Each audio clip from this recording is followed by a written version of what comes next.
The American Challenge: How the F-16 Forced Europe to Choose Its Own Path. In the mid-1970s, a quiet revolution took place on the flight lines of the United States Air Force. It did not arrive with the thunder of a massive bomber or the prestige of a strategic program like the B-52 or the SR-71. Instead, it came in the form of a small, lightweight, agile fighter, one that would soon redefine air combat for an entire generation. Its name was the F-16 Fighting Falcon. When the prototype YF-16 first flew on January 20th, 1974, accidentally lifting off during a high-speed taxi test, it symbolized more than American engineering brilliance. It marked a fundamental shift in how the West thought about air superiority. Designed under the U.S. Air Force's Lightweight Fighter (LWF) program, the F-16 rejected the bigger is better philosophy of earlier Cold War aircraft. Instead, it embraced energy maneuverability theory, fly-by-wire controls, and a pilot-centered cockpit built around visibility and responsiveness. By the time the F-16 officially entered U.S. Air Force service in 1978, it was already being hailed as the most capable dogfighter the West had ever produced. But its true impact would be felt far beyond American borders. Europe watches and buys. Almost immediately, America's NATO allies took notice. Western Europe in the 1970s was still flying a patchwork of aircraft designed in the 1950s and early 1960s, F-104 starfighters, Mirage the 3 variants, and aging British designs. These jets had been built for a very different era of warfare. The F-16 promised something new: superior agility, modern avionics, lower operating costs, and seamless integration into NATO command structures. For smaller European air forces, the decision was simple. In 1975, Belgium, the Netherlands, Denmark, and Norway jointly selected the F-16. Together, they would order more than 350 aircraft, many of them assembled in Europe under license. It was one of the most successful fighter exports in aviation history. To Washington, this was a triumph of alliance politics and industrial leadership. To much of Europe, however, it raised an uncomfortable question, one that went far beyond performance charts and procurement budgets. Was Europe surrendering its air power sovereignty to the United States? The strategic dilemma of dependence. For the major powers of Western Europe, the United Kingdom, West Germany, France, and Italy, the F-16 posed a dilemma. On paper, it made perfect sense to buy it. The aircraft was proven, affordable, and backed by the world's largest aerospace industry. American logistics, training pipelines, and weapons integration were unmatched. But strategically, the implications were troubling. Buying the F-16 meant more than purchasing an airplane. It meant dependence on U.S. software updates, U.S. weapons certification, U.S. export controls, and ultimately, U.S. political approval. For nations that still remembered the Suez Crisis of 1956, or France's decision to leave NATO's integrated command structure in 1966, this dependence was not theoretical. It was deeply political. Archival debates from the late 1970s within the Bundestag, the British Ministry of Defense, and the French Ministry of Armed Forces reveal a recurring concern. If Europe cannot design and build its own frontline fighter, it will eventually lose the ability to defend itself independently. This was not anti-American sentiment. It was strategic realism. Lessons from Concorde and Airbus Europe had faced this crossroads before, and succeeded. In the 1960s, Britain and France joined forces to create Concorde, the world's first supersonic passenger jet. Despite its economic limitations, Concorde proved that multinational European engineering could rival American innovation. Soon after, another experiment began, one that would change global aviation forever. In 1970, France, West Germany, and later the UK and Spain formed Airbus industry. Their first aircraft, the A300, became the world's first twin-engine wide-body airliner. Against enormous skepticism and fierce competition from Boeing, McDonnell Douglas, and Lockheed, Airbus survived. By the late 1970s, Airbus was no longer an experiment. It was a proof of concept. If Europe could build world-class airliners together, many argued, why not a world-class fighter? A common threat, a common requirement. There was another reason the idea gained traction. European air forces wanted almost the same thing. Despite national differences, their operational requirements were remarkably aligned. Air superiority over Central Europe, rapid interception of Warsaw Pact aircraft, high performance at both supersonic and subsonic speeds, and the ability to survive in dense Soviet air defenses. Internal design studies conducted independently by British Aerospace, Messerschmitt Bölkow Blohm, and Dassault in the late 1970s all converged on a similar solution: a delta wing combined with forward canards and advanced flight control systems. This was no coincidence. It reflected the aerodynamic realities of high-speed air combat and the lessons learned from aircraft like the Mirage 3, Saab Draken, and even the American F-102 and F-106. Europe was not copying the F-16, it was answering it. The moment of decision, by the end of the 1970s, the choice was clear. Europe could continue buying American fighters, efficient, proven, and politically safe. Or it could take a far more difficult path. Shared funding, shared authority, shared risk, and shared credit. It would be slower. It would be more expensive. It would be politically fragile. But if it succeeded, it would preserve something no off-the-shelf aircraft ever could: European control over European air power. That decision, made quietly in committee rooms rather than announced in press conferences, set in motion a project that would take more than 20 years to mature. A project born not from technological ambition alone, but from the strategic shockwave of one American airplane. The F-16 had shown Europe what was possible. Now Europe would try to prove it could do the same, on its own terms. The experimental aircraft program was never intended to capture headlines. There were no grand unveiling ceremonies, no promises of rapid production, no export brochures.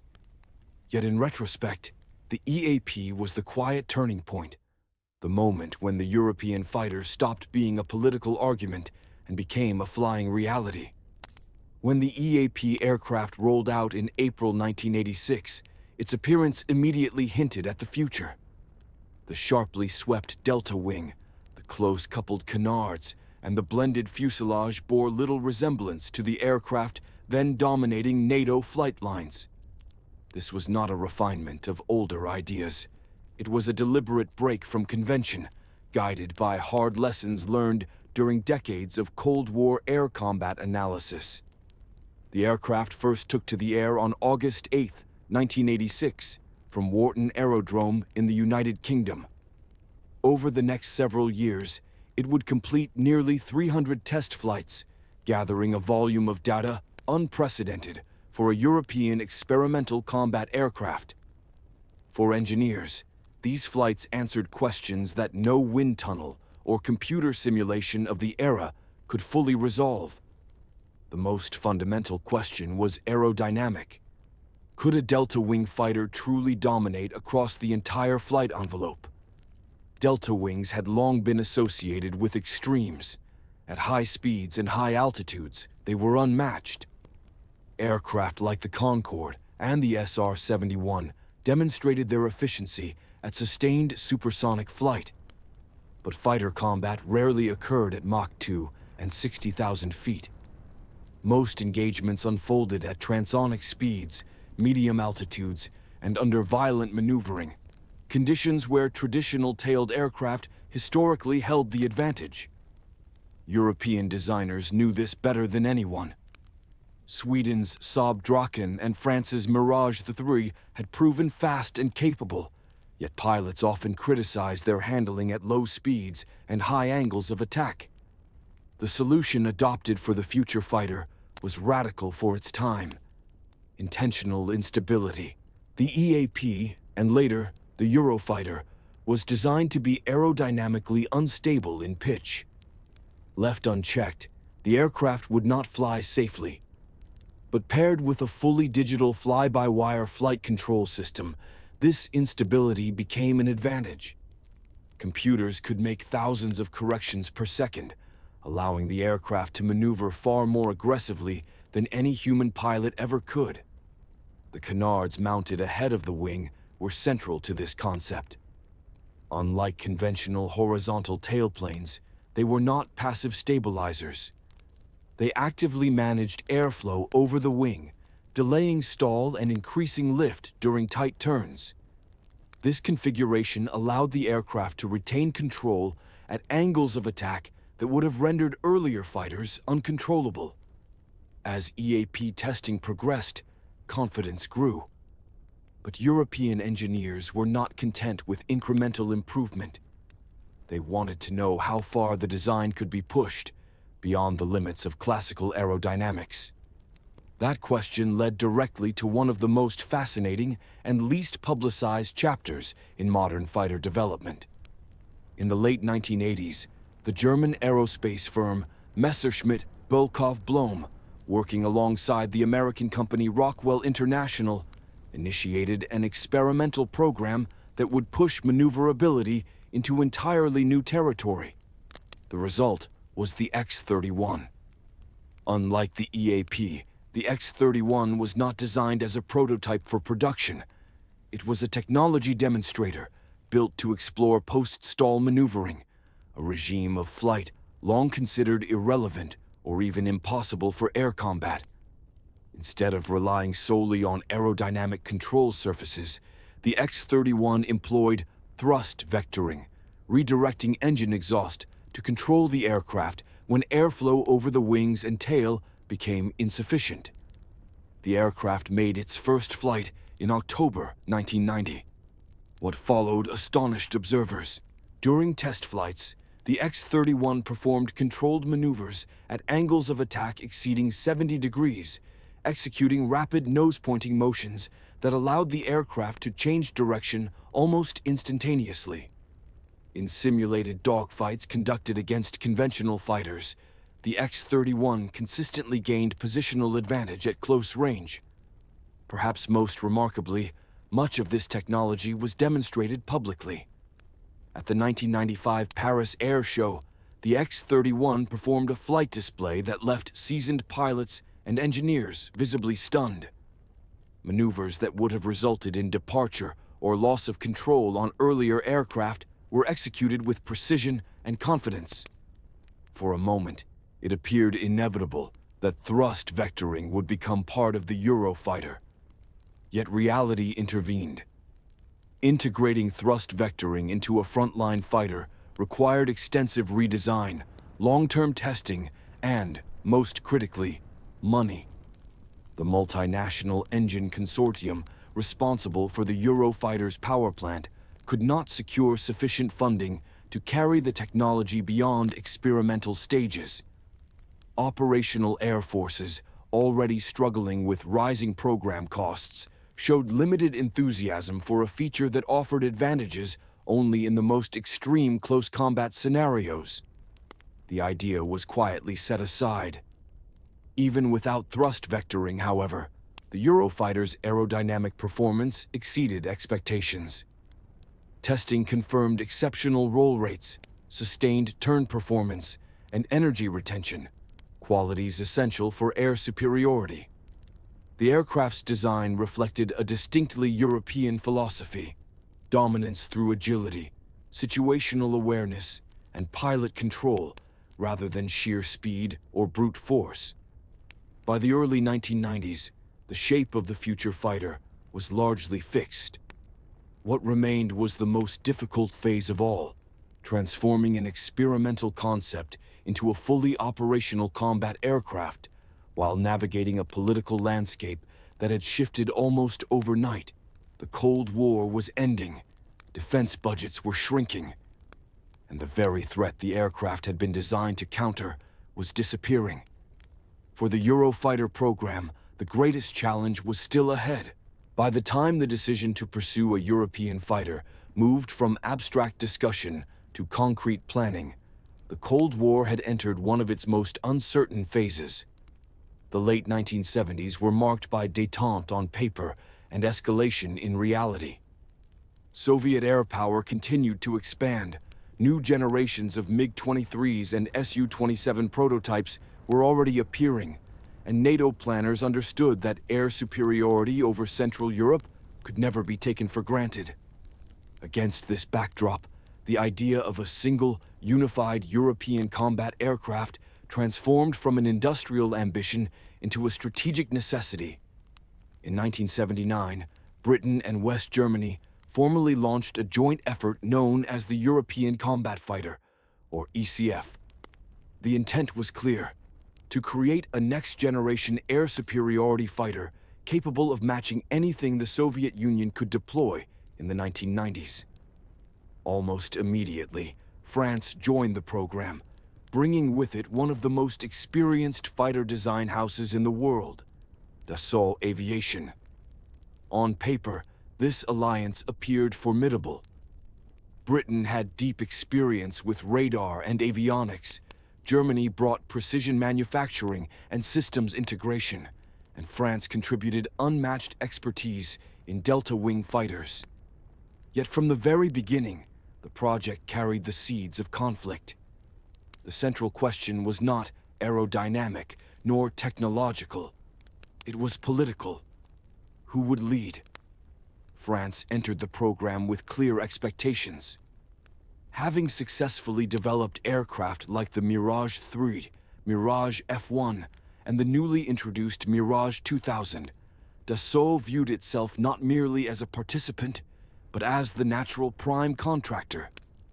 French defense planners envisioned a structure similar to Airbus, but with Paris firmly at the center. Final assembly in France, French engines, and a design philosophy aligned with French operational doctrine.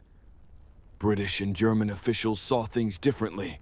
For them, the very purpose of a multinational fighter was to avoid dominance by any single nation. Leadership, funding, and industrial workshare were to be balanced. What emerged were two incompatible visions of cooperation. Archival correspondence from NATO defense committees during this period reveals mounting frustration. Meetings stretched on for months with little progress. Every major decision, engine selection, carrier capability, avionics architecture, became a proxy battle over control. One of the most divisive issues was naval compatibility. France insisted that the aircraft must be capable of operating from aircraft carriers, a requirement driven exclusively by the needs of the French Navy. Britain, Germany, and Italy had no such requirement and viewed it as an unnecessary compromise that would add weight, cost, and complexity. Equally contentious was the choice of engine. France pushed for its domestic manufacturer, Snecma, while the others favored a jointly developed power plant. By 1981, the European combat fighter effectively collapsed. The partners retreated to national studies, each convinced the others were unwilling to compromise. For many observers, this failure seemed to confirm long-held skepticism. Europe, it was said, simply could not build a fighter together. But the story did not end there.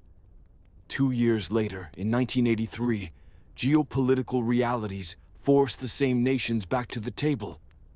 The United States was moving rapidly toward fifth-generation concepts. The Soviet Union was fielding increasingly capable interceptors, and European air forces faced the prospect of entering the 1990s with no indigenous replacement for their aging fleets. This time, the effort was renamed the Future European Fighter Aircraft, or FIFA, and expanded to include Italy and Spain. Once again, France participated. Once again, the same fault lines reappeared. French negotiators continued to demand primacy, carrier capability, and national control over key systems. Britain and Germany, determined not to repeat past mistakes, refused.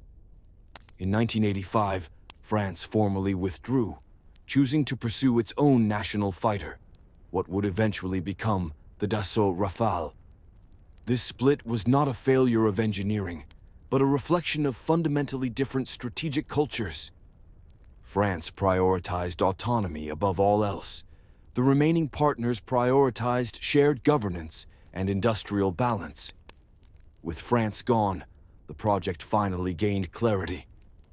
Leadership was divided primarily between British Aerospace and Messerschmitt Bölkow Blohm, with Italy's Aeritalia and Spain's CASA playing defined but smaller roles.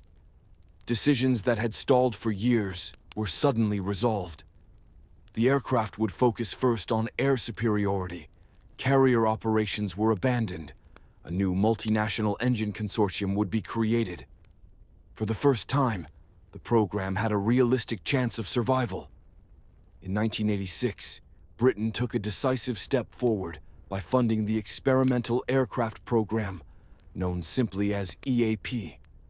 This was not a prototype of the future fighter, but a flying laboratory designed to validate aerodynamics, materials, and digital flight control systems under real-world conditions. Although Germany initially agreed to fund 2 aircraft, political pressure and budget constraints reduced the effort to a single airframe, forcing British Aerospace to shoulder most of the burden. When the EAP demonstrator first flew, it represented more than an engineering milestone. It was a political statement. Europe, without France and without the United States, was proving that it could still innovate at the highest level of combat aviation. The long and fractured birth of the Eurofighter concept revealed an uncomfortable truth. Building a fighter in Europe was never primarily about speed, maneuverability, or thrust. It was about sovereignty, compromise, and the limits of cooperation among nations with shared interests, but deeply different instincts. Only after years of failure did Europe finally learn how to move forward. As the Eurofighter moved from experimental success toward operational reality, history intervened with brutal timing. The aircraft had been conceived in the shadow of the Cold War, designed to confront massed Soviet air power over Central Europe. But by the time the first production standard aircraft were taking shape, that world was vanishing. Between 1989 and 1991, the geopolitical order that had justified the program collapsed. The Berlin Wall fell. The Warsaw Pact dissolved. The Soviet Union itself ceased to exist.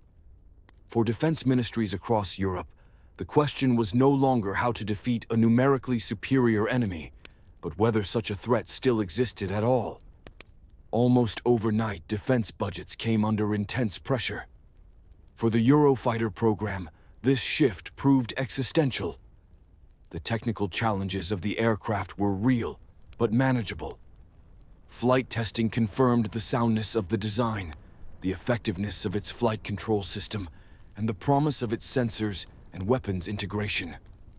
What threatened to derail the project was not engineering, but economics and politics. Germany, in particular, faced enormous financial strain following reunification. Billions were being redirected toward infrastructure, social programs, and economic integration of the former East Germany. Within the Bundestag, voices grew louder, calling for withdrawal from expensive defense projects conceived for a war that never came. At several points in the early 1990s, Germany's continued participation in the Eurofighter program was openly questioned. Britain and Italy faced their own pressures. Public opinion had shifted decisively toward a peace dividend. Large military programs were increasingly difficult to justify. Spain, the smallest partner, lacked the political weight to stabilize the effort alone. Internal documents from the period revealed just how close the program came to collapse. Production schedules slipped. Capability requirements were scaled back. Procurement numbers were reduced. What had once been envisioned as a fleet of well over 1,000 aircraft was steadily cut down. By 1998, a hard compromise was reached. The four remaining partner nations agreed to limit total production to 620 aircraft. 232 for the United Kingdom, 180 for Germany, 121 for Italy, 87 for Spain. Each country would assemble its own aircraft domestically, preserving industrial jobs and political support, but at the cost of increased complexity and expense. It was an inefficient solution, yet one that kept the program alive. In March 1994, the first true Eurofighter prototype took to the air. It was a milestone decades in the making. Still, nearly another decade would pass before the aircraft officially entered service. In 2003, the Royal Air Force became the first to declare the Eurofighter operational, 5 years later than originally planned. By then, the aircraft had acquired its final name. For years, it had simply been Eurofighter. But in 1998, as export prospects emerged, the international variant was officially designated Typhoon, a name chosen deliberately. It evoked speed, power, and authority, while echoing the legacy of the British Hawker Typhoon of the Second World War. Behind the name stood an aircraft of exceptional capability. Powered by two EJ-200 turbofan engines, developed by the multinational Eurojet consortium, the Typhoon possessed a thrust-to-weight ratio greater than 1 even with internal fuel and combat load. This translated into blistering acceleration, short takeoff runs, and a climb rate exceeding 300 meters per second. Few fighters in the world could match it. Equally significant was its ability to sustain supercruise, supersonic flight without afterburner under operational conditions. While maximum speed was officially limited to Mach 2, the true strength of the aircraft lay in how effortlessly it could reach and maintain high-energy states during combat. Its avionics suite reflected lessons learned from decades of air combat evolution. The Captor radar, though mechanically scanned in its initial versions, was optimized for air-to-air combat, offering excellent tracking performance against multiple targets. Complementing it was the Pirate Infrared Search and Track System, a passive sensor allowing pilots to detect and engage targets without emitting radar energy, an invaluable capability in contested airspace. Defensive survivability was addressed through the Defensive Aid Subsystem, DASS, a fully integrated electronic warfare suite capable of detecting radar and laser threats, deploying countermeasures, and actively jamming hostile systems. Distributed across the airframe, DASS provided 360-degree protection without external pods. Although not a stealth aircraft in the modern sense, the Typhoon incorporated several signature reduction features uncommon for fighters of its generation. The S-shaped intake ducts masked the engine compressor faces from radar, and semi-recessed fuselage stations allowed long-range air-to-air missiles to be carried with reduced drag and radar visibility. Over time, the aircraft evolved beyond its original air superiority role. Despite early skepticism, the Typhoon proved capable as a multi-role platform. European air forces integrated precision-guided munitions, cruise missiles, and advanced targeting pods, transforming the aircraft into a credible strike fighter without compromising its air combat performance. Export success followed, slowly but meaningfully. Austria became the first foreign customer. Larger orders came later from Saudi Arabia, Oman, Kuwait, and Qatar, each selecting the Typhoon for its combination of performance, interoperability, and political independence from American export restrictions. In total, export sales approached 150 aircraft, a respectable figure in a highly competitive global market. Perhaps the most telling measure of the Eurofighter's success is its continued relevance. Despite being rooted in 1990s design philosophy, the aircraft remains formidable. Modern upgrades, including an AESA radar, enhanced data links, and integration of the Meteor Beyond Visual Range missile, have ensured that the Typhoon can still compete with the most advanced fighters in service today. In the end, the Eurofighter Typhoon is not merely an aircraft. It is the product of compromise, persistence, and political endurance. It survived failed alliances, budget crises, and the end of the very war it was built to fight. And in doing so, it proved something many once doubted, that Europe, when pushed hard enough, could still build a fighter worthy of the world's skies